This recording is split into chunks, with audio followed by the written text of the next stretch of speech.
Welcome back to Elite Search Training. We're again covering our basic search operations course today, and today we're moving on to the module that I have termed pre-assignment. In the previous session, we talked about the baseline knowledge that's needed for a SAR operator to operate safely within the environment, and now we're going to move over to pre-assignment, which is where we're going to discuss what happens whenever a search is initiated and the steps leading up to putting teams in the field. So there's several topics that we're going to cover in this, but it's basically taking us from the initial call for someone is lost, missing, overdue, or otherwise not where they're supposed to be, up to a team getting their assignment and getting put into the field. Okay, so the objectives for this particular module, we want to be able to describe the search call-out process and what initial information can be expected. We'll discuss how subject profiling can contribute to the visibility and resource availability for a search, and then describe how to safely respond to a scene and the expectations upon arrival. And then finally, describe the items that are conveyed during a search briefing. Much like personal safety, the previous module, a lot of the information in this module is conveyed in a general nature. If there are specific processes, procedures, or methods for initiating callouts for activating the team, obviously you guys want to adhere to those at the local level. This is just a broaden to kind of paint the picture for someone that may be brand new to search and rescue of what to expect, from that phase of we're getting notified to we're getting ready to put teams out into the field. So with that, we'll go ahead and start on the notification and initial information. So a search is typically initiated when emergency services are notified someone is lost, missing, overdue, or otherwise unaccounted for. One thing we need to understand is whenever this call is being made, the caller is likely feeling a wide variety of emotions, including fear, anxiety. But this information is the first information typically gathered, and it's used to drive that initial action. So the information that we may get can be incomplete, it may be unreliable, not to the fault of the caller, but again, you have to kind of put yourself in their shoes, their heightened state of emotions. But this may be the only information provided regarding the missing individual. Now, there may be other circumstances where someone may have been missing for a while and we're getting activated to go participate in a search somewhere else. So we may have a little bit more information up front on that one. They could be conveyed and whenever it finally reaches us. But at the ground level, brand new coming in, we may not know all the details. We just may have just some initial reports, secondhand at best sometimes. That's what we have to, from there we need to figure out what elements of the team we need to activate, if activation is even possible with the information that we have, and where to actually go start searching. There's a few things that we have to have before we can activate a team and put them in the field.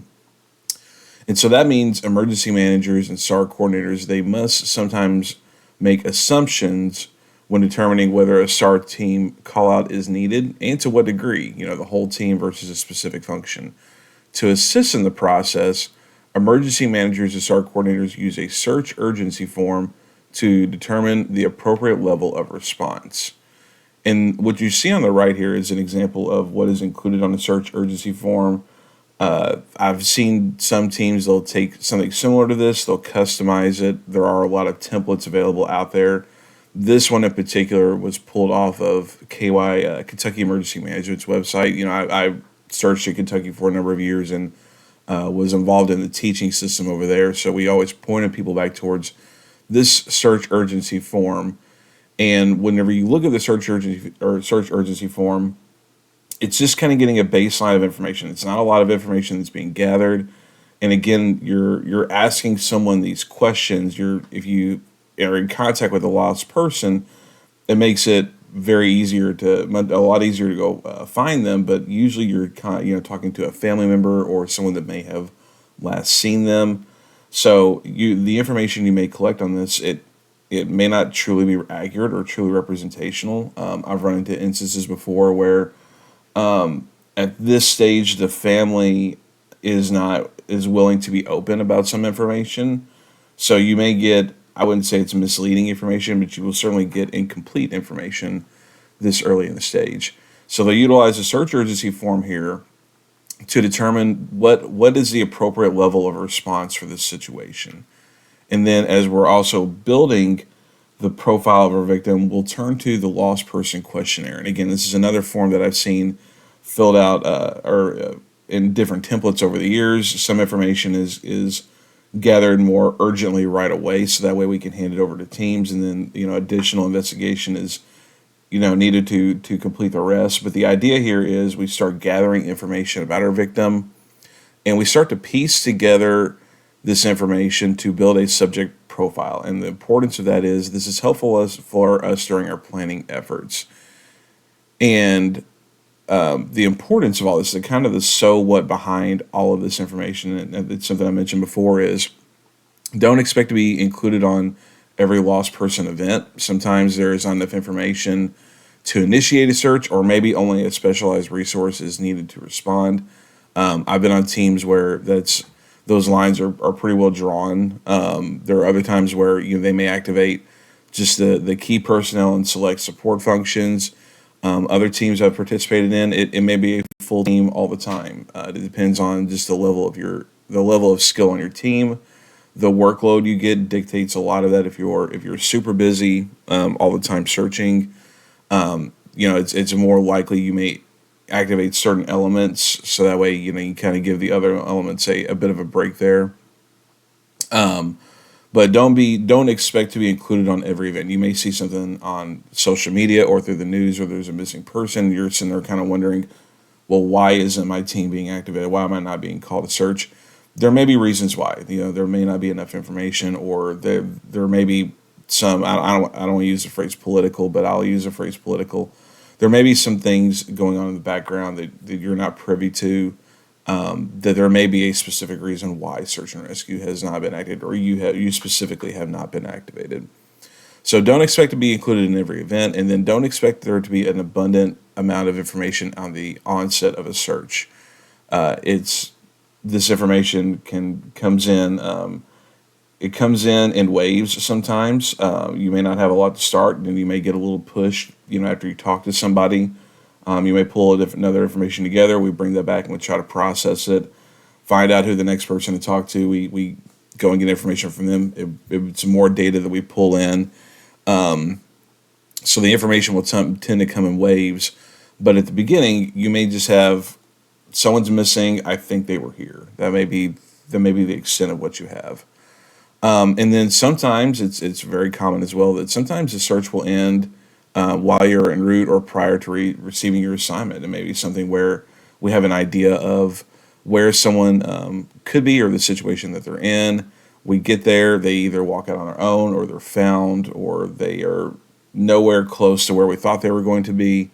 So sometimes that may happen en route, which it can be a little frustrating. But think of it like this: if the mission is ended while we're en route, that means the resolution from the victim side comes much quicker. The whole point of this is to ease their pain and suffering, and if that's ended while we're en route, then I'll take that all day, every day. But it's a fluid situation. They're not going to hold the process up until we get there. They're still going to continue their work on the ground. And still continue to push. And there are many different avenues and elements that are working beyond just the search and rescue team to bring a quick end to the search. And the goal is to bring a quick end to the search.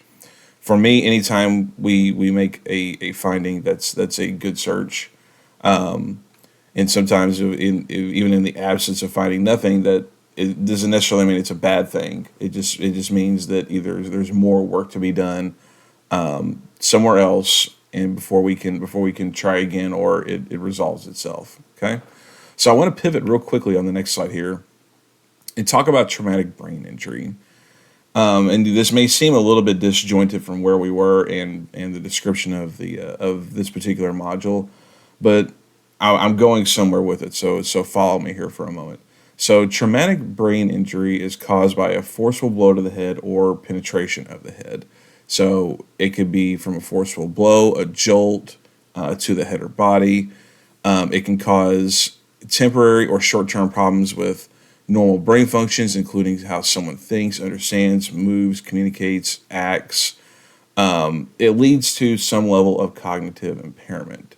Okay, so it's depending on how severe it is, depending on the severity of it, the more extreme or the wider variance from what's considered normal from an individual, it may be observed or it could be expected. And if it's severe enough, it can be fatal as well. More severe traumatic brain injuries can lead to severe and permanent disability and even death. And I will drop a link to a really good YouTube video in the comments. I didn't want to share it here just because I'm not sure how well it'll play through, and plus it's on my video, so it's probably not my place to share it. But whenever I was going through and researching traumatic brain injury and trying to figure out the best way to convey information about it, I came across this video, really loved it. I'm going to drop it out there in the link in the description. So that way you guys can go there and take a look on your own. Real short video. I think it's like 10 minutes. But it's a really good something to latch onto and to learn a little bit more about TBI. And again, I'll kind of wrap this up here in a minute and show you guys where I'm going with this train of thought here. But I'm also going to pivot over to developmental disabilities. So similar to individuals with traumatic brain injury, individuals with developmental disabilities typically also suffer from an altered perspective of reality. Common diagnoses of developmental disabilities related to search and rescue work include autism, dementia or Alzheimer's, and then intellectual disabilities as well. I pushed the button and nothing happened. So detailed information about the characteristics of these individuals and how to provide care during a search and rescue situation can be found in the Robert Kester Lost Person Behavior book. And this is there's also a companion course out there if you're able to catch this in your area. You'll spend a couple days learning about just the different profiles of search victims and how they typically respond in a moment of crisis, or whenever they have the realization they're lost, or how they just tend to operate whenever they do go missing.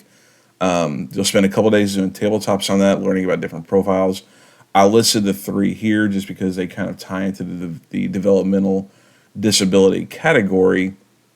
Oh, and I guess I would be remiss if I didn't mention there is a companion, I would call it an addendum to the Lost Person Behavior book, also written by Bob Kester, called Endangered and Vulnerable Adults and Children. It's a really cool pocket guide. I've got it sitting over here on my bookshelf over here, but it's certainly more of a pocket guide, but it has some expanded profiles from the original Lost Person Behavior book. Has a couple other really handy search planning tools inside of there. It includes questions asked from an interview perspective. Just a really good guide, something that you can keep with you if you're in an admin role. Keep stowed away in your stuff. That way you've got it handy. There's also a Lost Person Behavior mobile app that you can download as well. It does have whenever I purchased it, it had a flat fee of $10, and I'm not sure if that's changed, but it was a one-time fee. But you basically take the information from the book and you have it condensed down to your phone, so that way you don't have to worry about taking a book in the field or carrying it with you, or even worse, if you're out somewhere and it gets wet and it gets ruined, at least you've got it on your phone there, and it has a lot of the same similar information in it as well. So those are three really good resources for you to have at your disposal if you're in any kind of a planning role. And then I would recommend for anybody doing search and rescue, seek out a Lost Person Behavior course at some point just to get a little bit of that background. So now I want to kind of bring it around to the so what. Why do I talk about traumatic brain injury, and why do I pivot over into development disabilities in this context of pre-assignment, in this context of the actions that are taken before a search? Search is always an emergency, but not all searches are created equal. Some searches are going to require a more urgent response because the victim may not even realize the danger that they are in. You take someone who is, I'll take myself for example, 38 years old, in an okay enough physical condition where I can get around pretty well on my own. How I may react to my situation of being lost or missing could be totally different than someone with a traumatic brain injury or a developmental disability. They may not realize that they're lost. They may not recognize the severity of the situation they're in. They may take actions that would be considered irrational, or they may not make a lot of sense to someone else, and it may not even make sense to them. Really, it's just the nature of how they move through the environment. So because of understanding this information ahead of time, it helps us out because there are systems in place that it can really help us engage more resources, and a stronger response, than just approaching it from a normal search perspective. Alerts such as amber alerts, golden alerts, green, gold, silver. Those are designed to add more community visibility and can be used to increase the search response urgency. Those are tools that are out there and they're widely utilized. I'm sure we're all familiar with Amber Alerts, and I've participated on several Golden Alert and Silver Alert missions as well. But those are alert systems that are designed to call special attention to some kind of a situation with this individual, whether it's they have a traumatic brain injury, or they have a cognitive disability or developmental disability, or they may be suffering through post traumatic stress syndrome, as if we're looking at someone potentially as a green alert. It's designed to put a name and a face out there for the community, so that way you can employ some crowdsourcing into your search planning, which eventually we'll talk more about search planning. I'm going to want to put together some kind of a module, a course on that as well. But this is something that should be built into your SOGs. It should be built into your processes to leverage these alert systems, whenever you can, so that way you can add some visibility to the search and get a stronger response. So that's the kind of so what on that. And if you want to learn a little bit more, a little bit deeper background, it would be a really good introduction for lost person behavior. I'll drop a link to another video in the description of this one, and it's a presentation that Bob Kester did at Harvard University a few years back, where he does a very good job, providing an overview of the lost person behavior project and the theories, and it go into a little bit of the how you would implement it in a search environment. So it's a good teaser for you before you go into a lost person behavior class. The video is about 45 minutes long, and I think about the last 20 minutes of it or so are Q&A. But the first 25 minutes or so is pretty solid information, really good. I've shown it a few times at trainings, like during a break or during lunch, just because it's a solid enough video to where for you guys watching this, it's certainly something you would be interested in to get a little flavor for lost person behavior. Okay, and even if you've taken the class before, it's a good, quick 45-minute refresher. I highly recommend it. So we worked through that piece of it. We worked through the piece of gathering the information, understanding about our victim, taking that initial call, and now we're ready to start putting stuff into motion. We're ready to start activating the team, putting a plan together, and start getting elements into the field. Every team is going to have a different mechanism for requesting search and rescue response. You may have different channels that you work through on your emergency dispatch side. It may come from a phone call from a sheriff's deputy. It could be one of many ways where a team is activated. But whenever a team is activated and it's time to request for elements to respond, there are some common elements that should be included somehow in that notification to the team.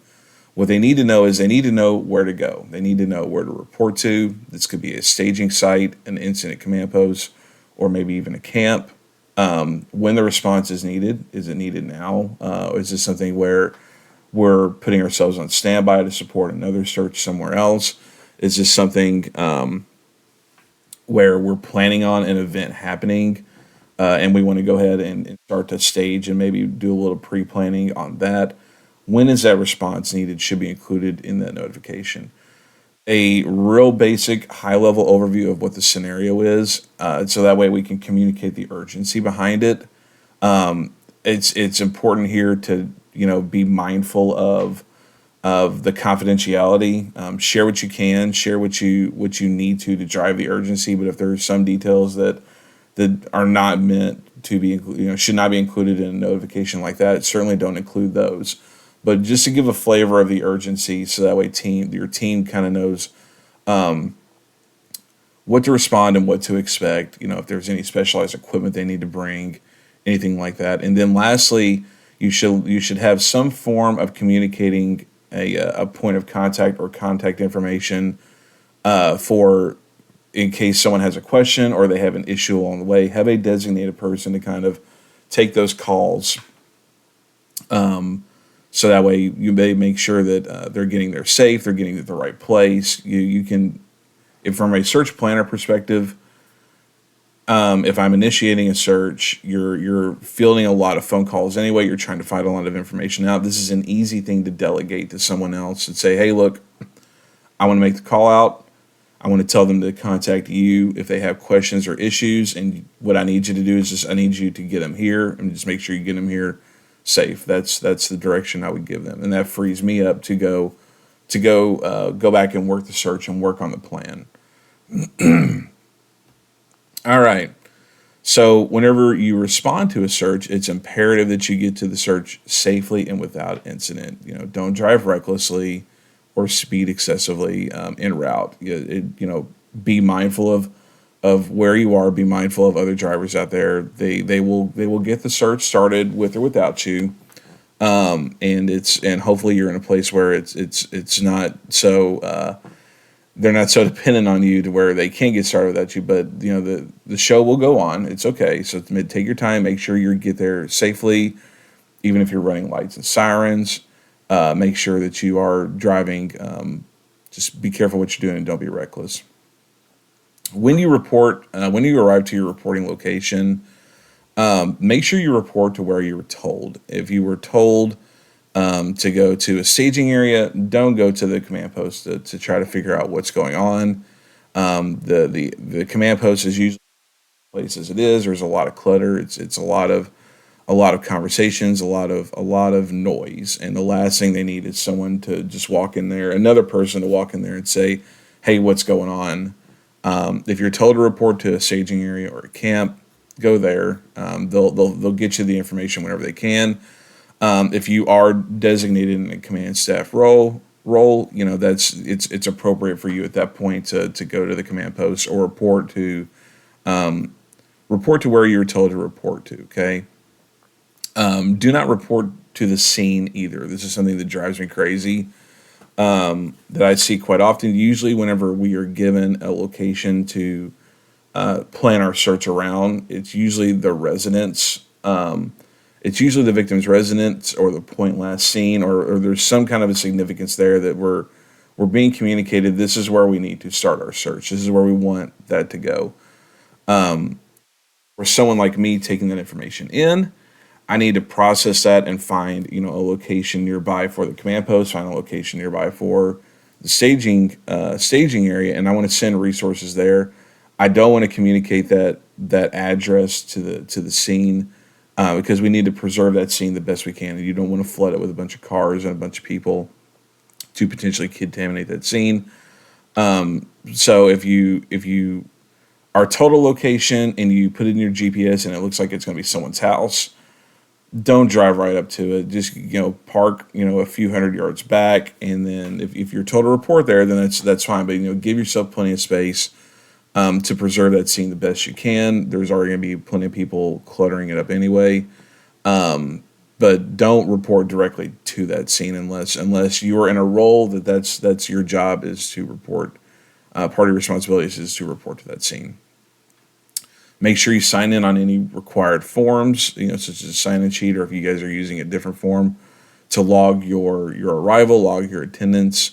The reason why we want to do that is because at the end of the day, whenever it's time to break it down and take it home, we'll take a look at the sign-in sheet and see who has not signed out. And if we see someone that is signed in but not signed out, there may be a potential issue there. So sign in whenever you get there, so that way your attendance is logged.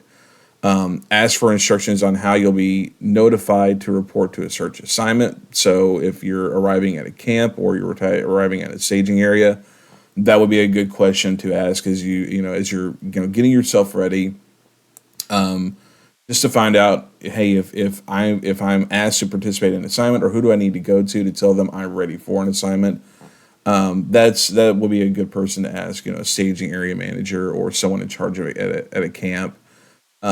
Just so that way you're aware. That way you can notify someone, hey, I'm ready to go. I'm ready for an assignment, and you can kind of sit back and wait until you're assigned. But just understanding that process for how do I let someone know that I'm ready to go, and then of course ready yourself, ready your equipment, familiarize yourself with the area, pull up maps on your phone, just to kind of get an idea of the search area. You may not have any indication on the event itself at this point and what you're looking for, but you can at least take a look at the map and see what the features are around there, and get yourself ready. Start pushing your water, and wait to be called up. That's what we need to do there.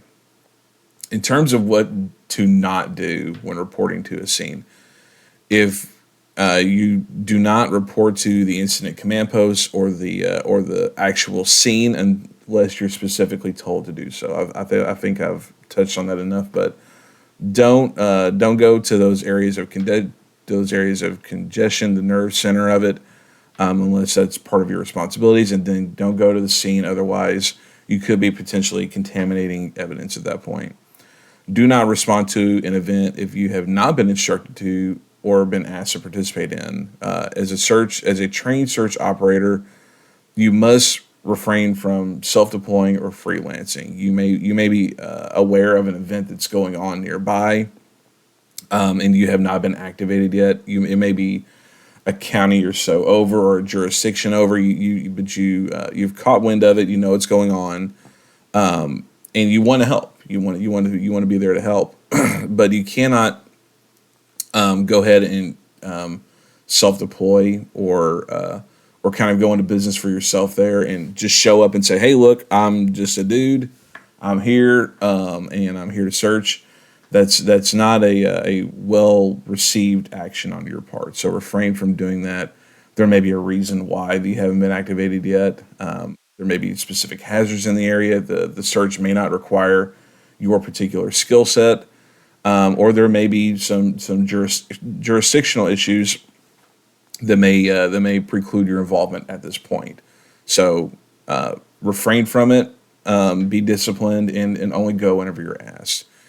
And not respond to a search if you have been drinking or either under the influence of drugs or medication.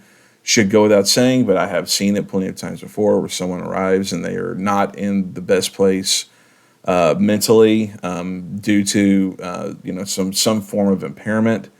And it's usually not, a malicious intent or anything like that. It may just be because they've switched medications, or they haven't been feeling well, and they took some over the counter stuff, and it's gotten just a little woozy.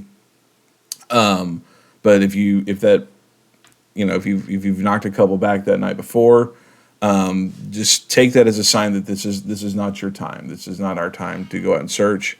There will be other opportunities in the future, obviously. But if you've been drinking, or you've been, trying to take care of yourself in other ways, don't respond to a search.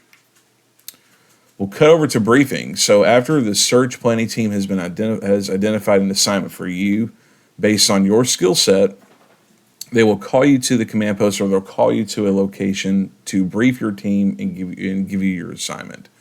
So you really need to be prepared to receive your briefing by bringing the materials needed to take notes. This is one of the things when we talked about equipment. One of the first things I mentioned that you always have to have is something to write down on and something to write with, because this is information that you may only get once. So bring those materials with you to the briefing. Listen intently. Make sure you're actively listening. You're giving the person giving the briefing your full attention, and ask questions when prompted. Let them get through their entire briefing before you start diving in with a bunch of questions. As a person that's delivered many briefings before, it can be distracting if you have someone or after every piece of information you give out with some questions. It can be distracting, and you'll find yourself kind of getting lost down in some rabbit holes.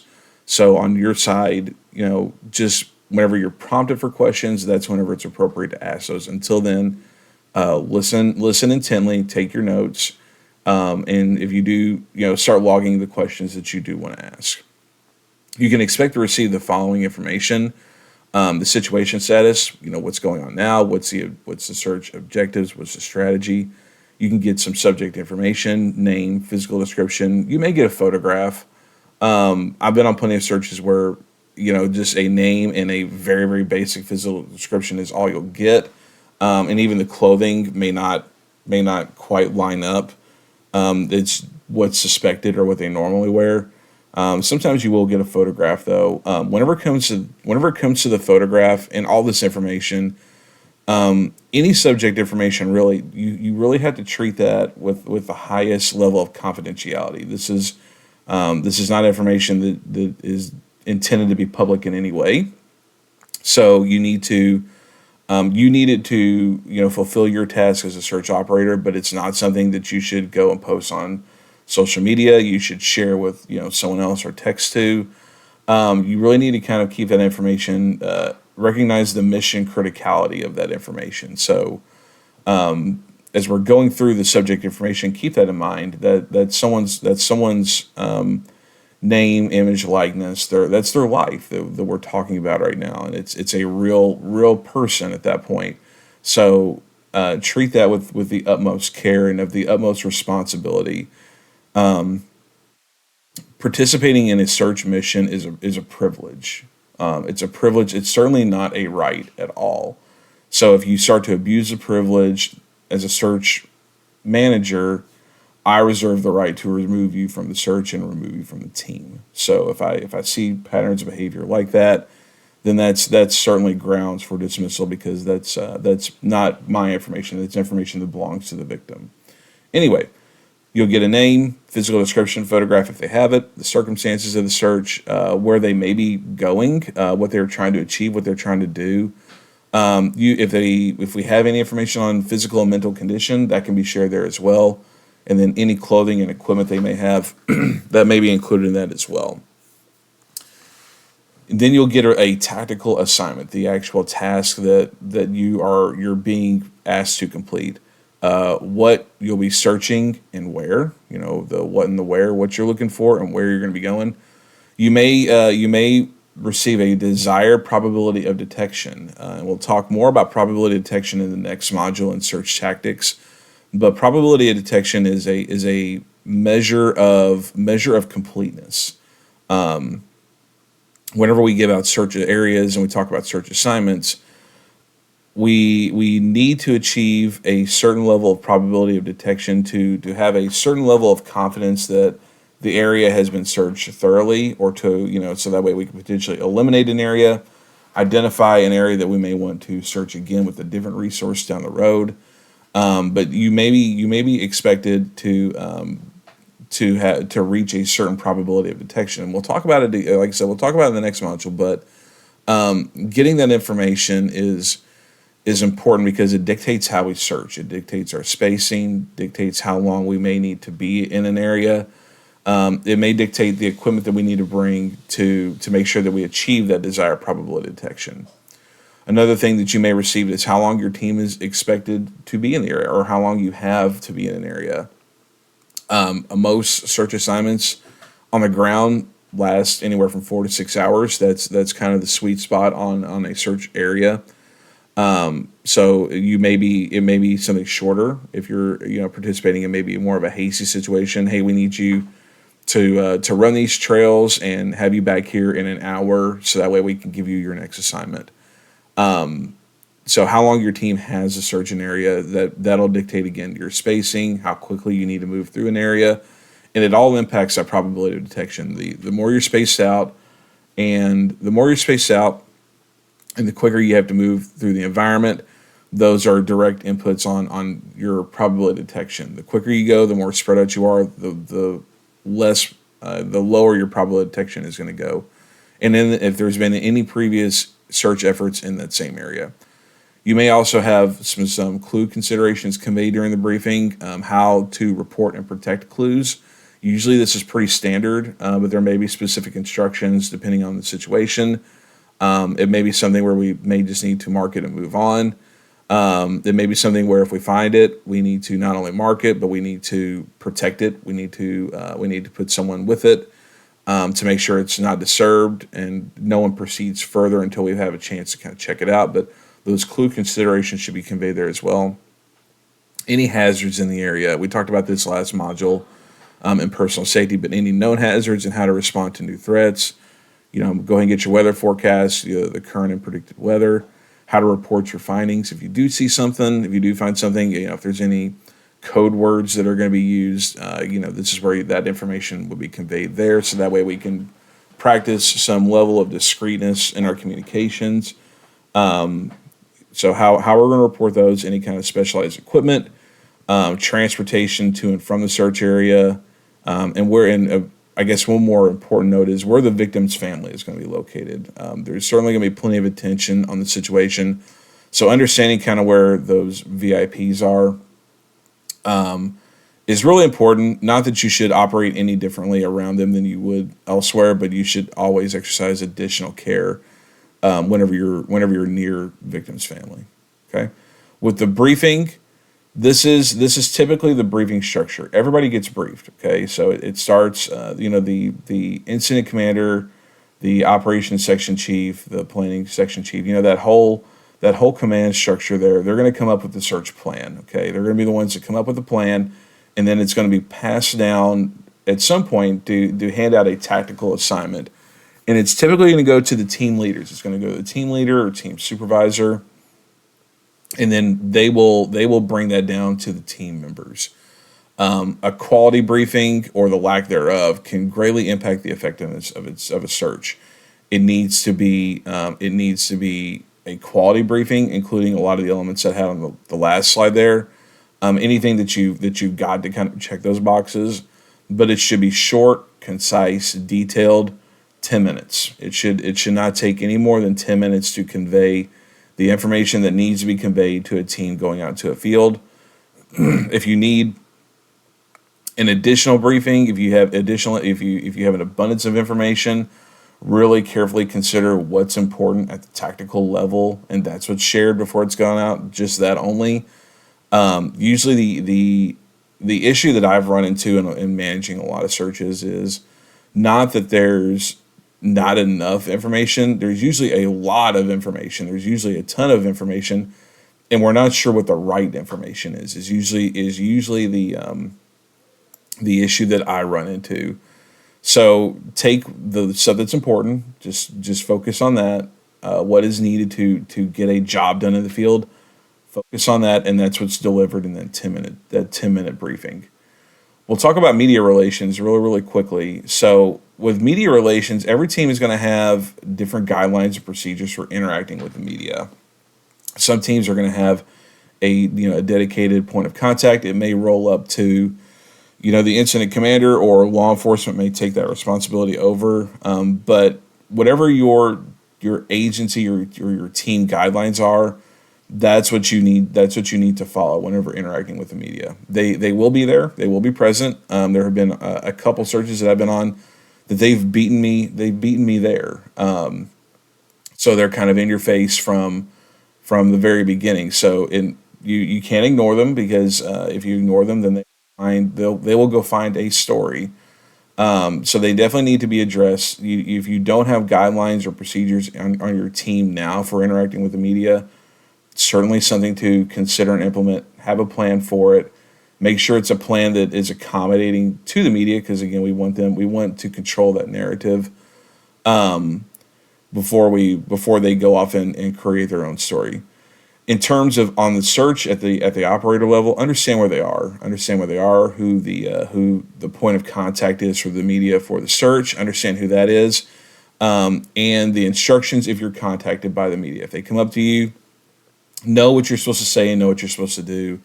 If you're not authorized to talk to the media, then don't talk to the media. Again, that's one of those privileges You certainly do not want to put yourself in a situation where you speak out of turn on behalf of the team. But if you should certainly, whatever guidelines and procedures are, follow those. And then lastly, in this module, we'll talk about operating outside of your jurisdiction, which is something that you are bound to encounter at some point in your SAR career. You may be called to go assist at a search, or maybe a very large event where you're operating under an area command. You're just a small element inside of a larger thing, like a natural disaster or a catastrophic event of some sorts. Whenever you're operating outside of your jurisdiction, there are a couple things to keep in mind. The first one being is this is not your search. This is not your event. You need to follow the instruction of that agency having jurisdiction and operate under your team procedures where appropriate. Whenever you're in someone else's event, you have to play by their rules, and it's up to the leaders on your team to talk to the leaders of the other agency to make sure that the rules align how we operate versus what they expect. But we need to follow that agency's direction if we agree to take that to participate in that event. By agreeing to participate, we have put that on them to say that we will follow your direction on how to operate. So you follow the agency's instructions and you operate under your team procedures where appropriate. Okay. Ensure you receive your instructions clearly. The assignments, the expectations, make sure that those are clear. There shouldn't be any surprises going into it on how your team operates and the services that you can offer. Hopefully you have kind of met your neighbors ahead of time before an event, because the scene of the event is not the place to exchange business cards. So hopefully they're at least aware of your team's capabilities or of your capabilities as a searcher. So whenever you're given an assignment, make sure you understand clearly what the assignment is, what the expectations are, so that way whenever you come back, again, you want to have a good face of your organization, represent your organization and your community well. So ensure that you're clear on what's to be expected there. And then lastly, be flexible. Things may deviate from your normal operating procedures, and that's okay. You need to be flexible in that if you choose to accept that assignment at the team level, you're basically saying, look, I will listen and I will try to find my best to follow your rules and procedures. We have our own way of doing things, and that's fine. But we're going to be good team players, and we're going to try our best to adhere to the common rules that have been established by the team. So explain your team procedures and verify with that agency having jurisdiction that it's okay with how your team operates, and then that from there you can determine whether or not we need to proceed any further. That brings us to the end of the pre-assignment module. So coming up on the next video, we will start diving into search tactics. So we'll start diving into some of the more interesting components of executing a search, clue awareness, and start getting into that stuff. So I appreciate you guys tuning in, and thanks for watching.